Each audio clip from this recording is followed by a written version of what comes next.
ইন্নাল হামদালিল্লাহ ওয়াসসালাতু ওয়াসসালামু আলা রাসূলিল্লাহ। সম্মানীয় দর্শক শ্রোতা, পবিত্র মাহে রমাদানের রোজা পালন করা আমাদের উপর ফরজ। ইসলামের 5টি স্তম্ভের মধ্যে থেকে একটি গুরুত্বপূর্ণ স্তম্ভ। সেই হিসাবে সিয়াম পালন করা আমাদের জন্য ফরজ। রাসূলুল্লাহ সাল্লামের সুন্নাত মোতাবেক পালন করতে হবে।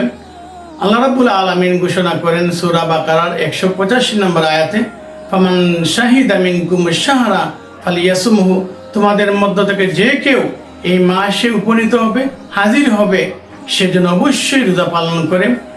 রাসূলুল্লাহ সাল্লাম পবিত্র মাহে রমাদানের ফজিলত সম্পর্কে ঘোষণা করেন, মান সামা রমাদানা ঈমানান ওয়া ইহতিসাবা গুফিরা লাহু মা তাকাদ্দামা মিন যামবি, যে ঈমানের সাথে ইখলাস সহকারে অর্থাৎ আল্লাহকে সন্তুষ্ট করার জন্য রোজা পালন করবে, আল্লাহ তাআলা তার অতীতের সমস্ত গুনাহগুলো মাফ করে দিবেন। বুখারী শরীফের 2014 নম্বর হাদিস।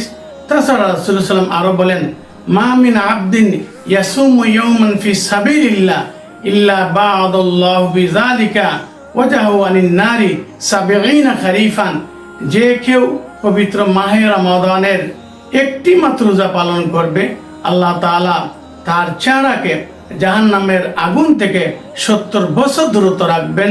সুবহানাল্লাহ। মুসলিম শরীফের 2767 নম্বর হাদিসে বলা হয়েছে।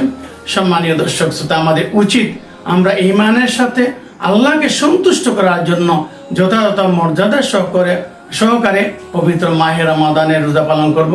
আল্লাহ তাআলা আমাদের তৌফিক দান করুক। মুবারক।